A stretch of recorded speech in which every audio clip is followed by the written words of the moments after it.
In December of 2011, astronomers tracked a routine passing comet. Nothing about it seemed to warrant concern. Then a fragment broke away from it, and that fragment was moving toward Earth. What eventually came ashore wasn't rock or ice or debris. It was something the Foundation would eventually admit, quietly, might actually be a god.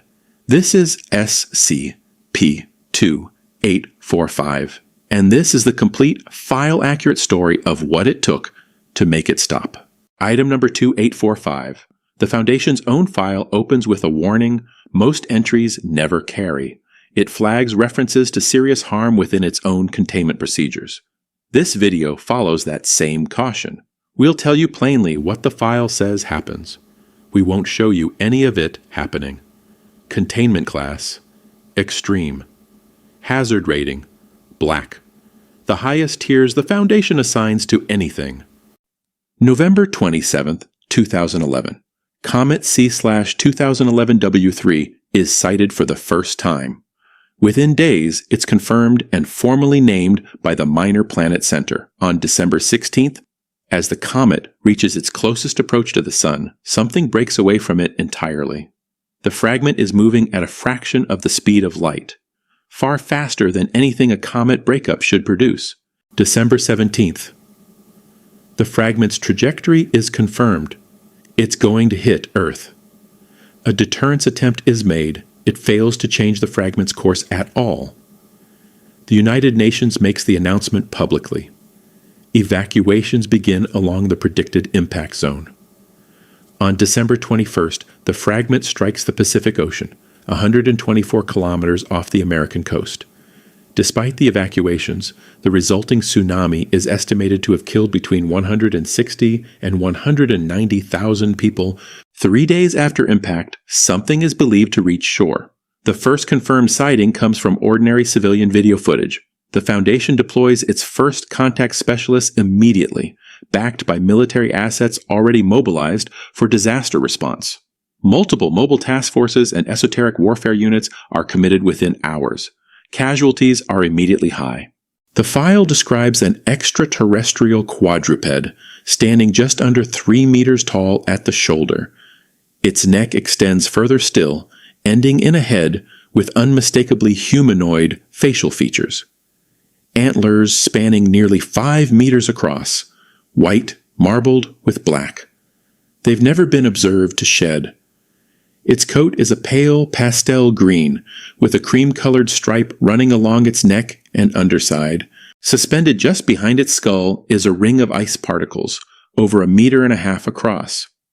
The ring is broken at regular intervals by 7 spheres of metallic hydrogen and helium. The entire structure rotates continuously. Nobody has determined what force keeps it moving, or how its head supports the weight of its antlers at all. Its defining ability is instantaneous transmutation. It can remake matter itself, on command. No matter is created or destroyed in the process. It's converted, completely and immediately. Common results include strange metallic hydrogen structures, pools of liquid helium, and an atmosphere converted entirely around it into an alien mixture. Against attackers, that same ability becomes a weapon. Columns and cones of transmuted force capable of striking a single target from 10 kilometers away. Early observers hoped it might spare bystanders.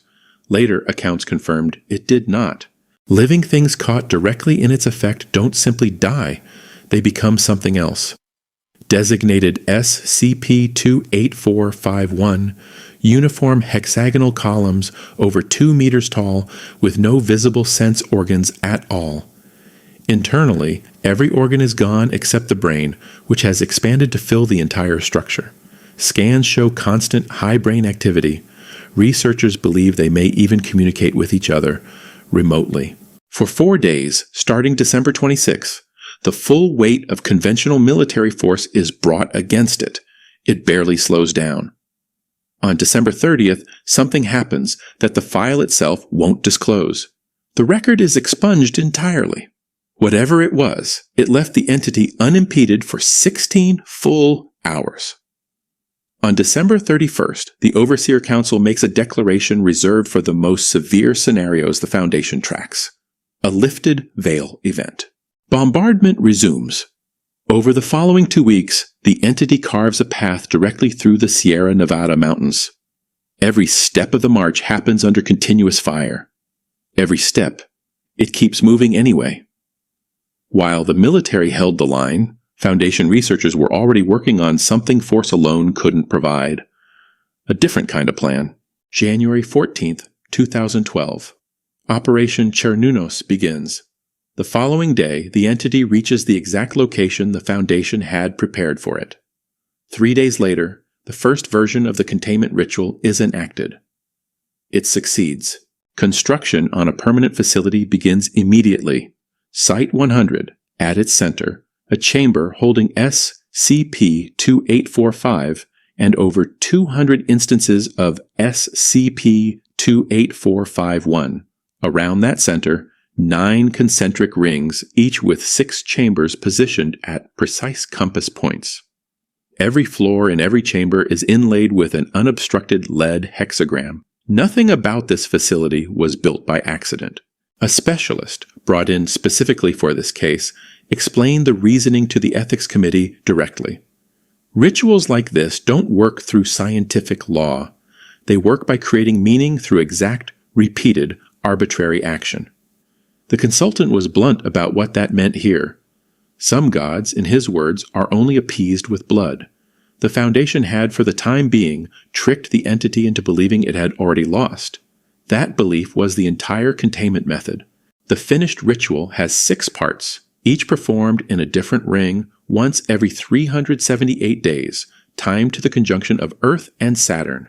Once the sequence begins, nothing about it can be changed, removed, or substituted ever again. Some of the 6 procedures are strange but harmless. 2 of them are not. Procedure 4. 10-. Cassini asks 6 specialists to wear masks representing joy, sadness, anger, apathy, fear, and foolishness. They act out a farcical comedy of insults, ending when foolishness wins a game of riddles and declares itself the king. A dice game follows. The winner doesn't matter, only that the game is played. Procedure 420-. Perinaldo requires a live musical performance, a specific orchestral piece for a specific set of instruments. Recordings don't count. It has to be played live every single time with specific movements built into the performance itself. Procedure 430. Epimetheus is a simple gift exchange. Nothing about the gifts matters except that none can be worth more than a few dollars.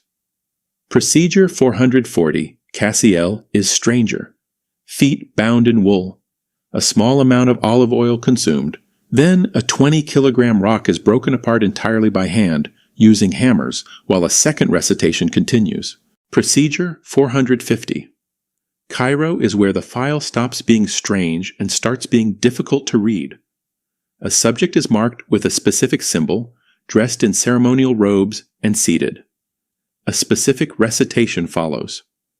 What the procedure requires afterward is recorded, and this video will not go further than saying so. The 6th and final procedure is the one the file's own opening warning exists for. A recitation follows the act, then a final recitation over a bowl of small stones which are swallowed and later expelled. With that final recitation complete, the containment cycle for the year formally ends. The same consultant who explained the ritual's logic also had to explain why none of it could ever be softened. His answer was direct. Once a ritual like this is set in place, nothing in it can be removed or substituted. Any attempt at revision would mean breaking containment entirely and starting over from nothing. He noted that their very first design needed upkeep every 3 days. Only a late correction brought it down to once a year. He closed by describing what he'd seen in the transformed instances surrounding the entity. Not suffering, he said, just utterly permanently changed. The consultant made one thing especially clear. The entity itself doesn't think in any way a person would recognize. It doesn't choose to stay contained. It simply exists in a pattern the ritual has shifted it into, the same way gravity doesn't choose to pull. If the pattern ever breaks, there's no version of the plan where the Foundation wins that fight directly. In case of a full containment breach, the file has exactly one instruction. Detonate Site 100's own nuclear device. Every Foundation facility worldwide is to lock down immediately after, and a single protocol activates. Designated, without any softening of the name, Strike Down the Moon. Most Foundation files describe a fight the Foundation is, at least in theory, capable of winning. This file describes something closer to a permanent standoff, held together by a lie the Foundation tells once a year, and can never stop telling. The cost of maintaining that lie is recorded plainly in the file, without excuse or softening. Some gods, the consultant said, are only appeased with blood. The Foundation has been paying that price every year since 2012, and has no plan for a year it won't. A comet, a god, and a ritual that can never be allowed to stop. That's SCP-2845, contained but never actually defeated. All information in this video comes directly from scp-wiki.com/scp-2845. The SCP Foundation is a collaborative fiction project. This page is shared under Creative Commons. If any part of this video affected you, the full file is available to read at your own discretion at scpwiki.com. Next week on Shroudex Explain, subscribe so you don't miss it.